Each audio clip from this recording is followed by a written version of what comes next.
नमस्कार दर्शकों, मैं हूं हिमांशु सिंह। आज हम बात करेंगे उस मुद्दे पर, एक ज्वलंत मुद्दे पर जो कुछ दिनों से सोशल मीडिया पर छाया हुआ है।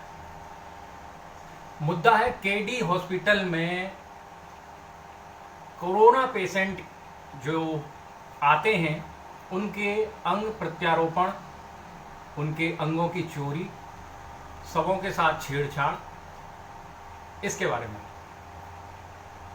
तो बाकी जो भी इल्जाम लग रहे हैं उनके ऊपर, हॉस्पिटल के ऊपर, इसमें कितनी सच्चाई है और कितना झूठ है, ये तो प्रशासन की जांच के बाद पता चल ही जाएगा। लेकिन अभी एक ताजा मामला, एक विद्युत विभाग के कर्मचारी खेमचंद, जो अभी हाल ही में एक्सपायर हुए हैं कोरोना के चलते, उनका आ रहा है। उस मामले में यह बोला जा रहा है कि खेमचंद के शव के साथ छेड़छाड़ की गई, काटछाड़ की गई और उनके अंग निकाल लिए गए। जैसा कि हमने इस मामले की छानबीन की, उसमें हमने ये पाया कि खेमचंद जी के शव के साथ कोई भी छेड़छाड़ नहीं की गई थी। जो प्रत्यक्षदर्शी, जो उनके सहकर्मी विद्युत विभाग के कर्मचारी हैं, उनसे हमने बातचीत की, जो कि उनकी अंतिम क्रिया में उनके साथ थे, जिन लोगों ने मिलकर उनका अंतिम संस्कार किया।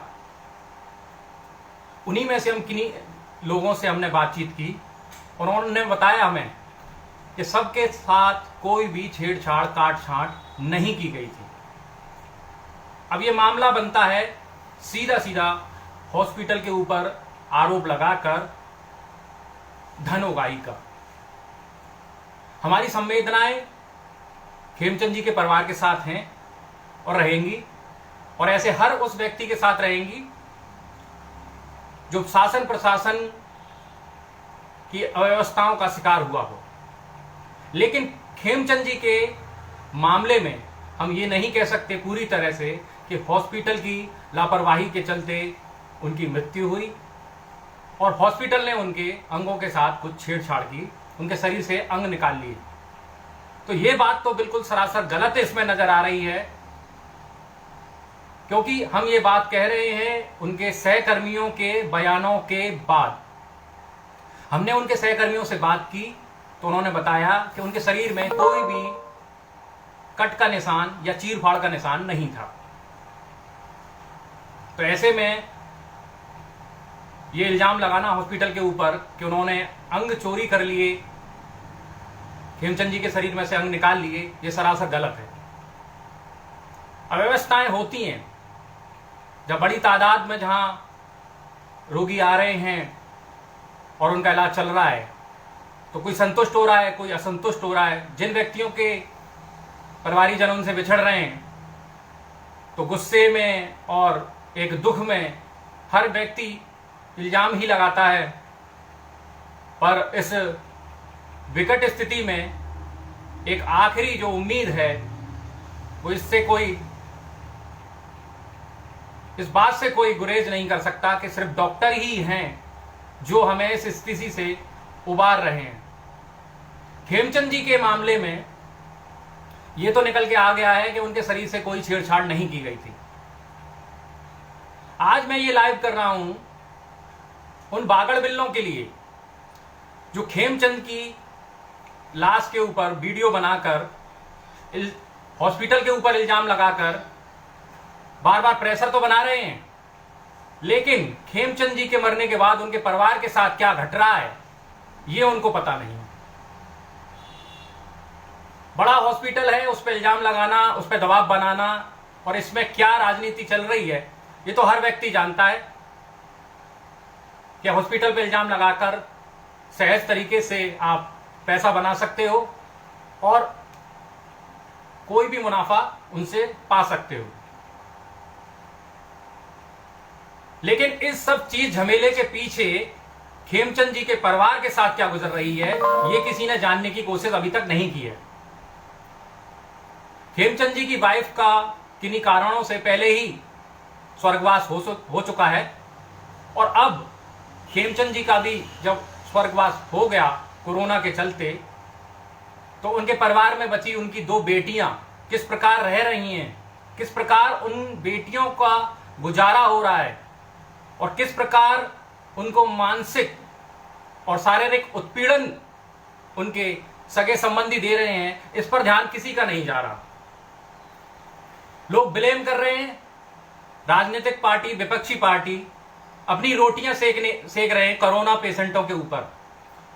वो कोरोना पेशेंटों की मदद तो नहीं कर रहे हैं, लेकिन इस परिस्थिति का लाभ उठा के, इस हौस पौस की, हबड़ तबड़ की परिस्थिति का लाभ उठाकर वो अपनी राजनीतिक मंशाओं को पूरा करना चाह रहे हैं। आज उनमें से कोई भी व्यक्ति खेमचंद जी के परिवार से जाके नहीं मिला होगा कि खेमचंद जी के बाद उनकी लड़कियों का, उनकी बच्चियों का किस तरीके से समय गुजर रहा है। सूत्रों की माने तो खेमचंद जी की बहन और खेमचंद जी का छोटा भाई मुकुंद खेमचंद जी की दोनों बच्चियों को परेशान कर रहे हैं।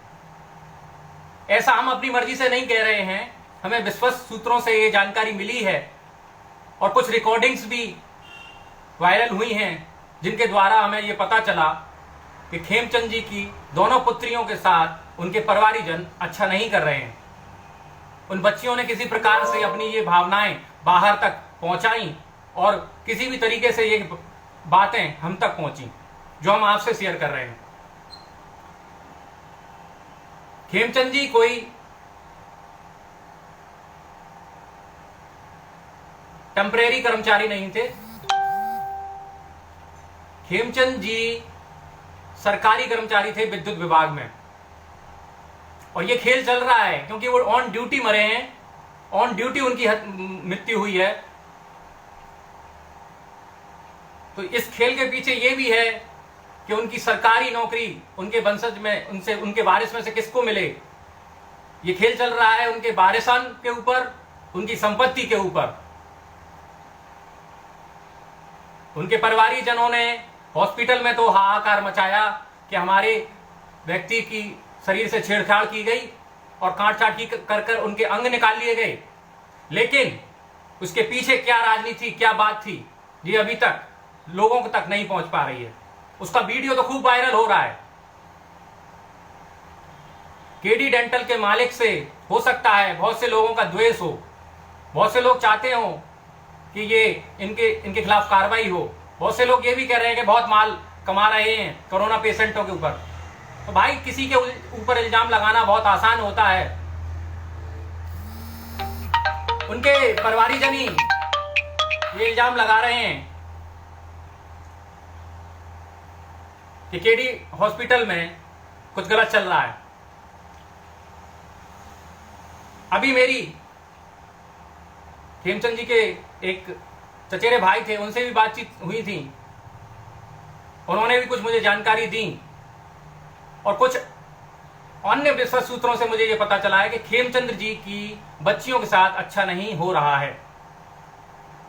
तो मैं आप सबसे हाथ जोड़ के अपील करना चाहूंगा कि लाश के ऊपर राजनीति ना करें। घर में बैठकर फेसबुक पर उंगलियां चलाने से समाज सेवा नहीं होती। थोड़ा निकलें घरों से बाहर। अगर आप सच में समाज सेवा करना चाहते हैं तो घर से निकलें। अगर इतने बड़े हॉस्पिटल में कोई लापरवाही करी जा रही है तो उसके सबूत इकट्ठा करें, सबूत प्रशासन को दें, रिपोर्ट दर्ज कराएं ताकि हॉस्पिटल के विरुद्ध कार्रवाई हो। इल्जाम कोई भी कभी भी किसी के ऊपर भी लगा सकता है, पर इल्जामों का बेस होना चाहिए। किसी व्यक्ति का परिवारीजन अगर जाता है, लोग कहते हैं कि तो आपका कोई परिवारीजन होगा तब बताएंगे। तो भाइयों, मेरा तो परिवार पूरा वृंदावन है, पूरा मथुरा है, पूरा देश है। मुझे कोई आवश्यकता नहीं है कि मैं इन सब बातों को कहूं या इससे मैं कोई प्रसिद्धि चाह रहा हूं, पर जो दिखता है वो ही मैं बोलता हूं। और सच दिखाना और सच बोलना, जिस पेशे से मैं जुड़ा हुआ हूं, पत्रकारिता से, उसका एक पहला धर्म है। मुझे भी शिकायतें मिली थी केडी हॉस्पिटल की, मैं भी अपनी तरीके से छानबीन कर रहा हूं इस मामले में, और उसी के अंतर्गत मैंने खेमचंद जी के सहकर्मियों से बातचीत की तो मुझे पता चला, जो उस वक्त वहां पर मौजूद थे, हॉस्पिटल में मौजूद थे, अमूमन क्या होता है जब शरीर में ऑक्सीजन की कमी हो जाती है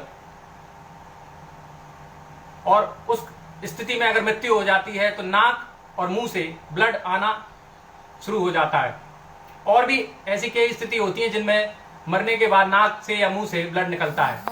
तो ब्लड खेमचंद जी के चेहरे पर बांधने में लग गया और परिवार ने शोर मचाना शुरू कर दिया कि हमारे परिवारीजन को चीरफाड़ कर दिया, ये कर दिया, वो कर दिया, जबकि उनके शरीर पर एक भी चीरफाड़ का कोई भी निशान नहीं था। चलिए, वो मैटर प्रशासन के हाथ में है। खुद डीएम महोदय ने सार्वजनिक अपील की है कि किसी के पास कोई सबूत हो या कोई बयान दर्ज कराना चाहते हो तो उनके कार्यालय में जाएं और बयान दर्ज कराएं। फेसबुक पर ये सस्ती पब्लिसिटी लेने से या हॉस्पिटल के ऊपर दबाव बनाने से ना तो हॉस्पिटल का अगर गलत कर रहा है उसके खिलाफ कोई कार्रवाई हो पाएगी, ना ही कोई उचित कार्रवाई उस परिवार के लिए भी हो पाएगी। विद्युत विभाग इस पूरे मामले पर नजर बनाए हुए है। खेमचंद जी को एडमिट भी हॉस्पिटल में विद्युत विभाग ने ही कराया था। अब वो मैटर अभी जांच का विषय है, लेकिन खेमचंद जी के परिवार के साथ जो गुजर रहा है, तो कृपया आप सबसे मेरी विनती है कि आप सब लोग मिलकर ध्यान दें कि उनकी बेटियों के साथ अब कुछ ना हो पाए, कुछ गलत ना हो जाए, क्योंकि अब उनके परिवार में ना तो मां है ना पिता।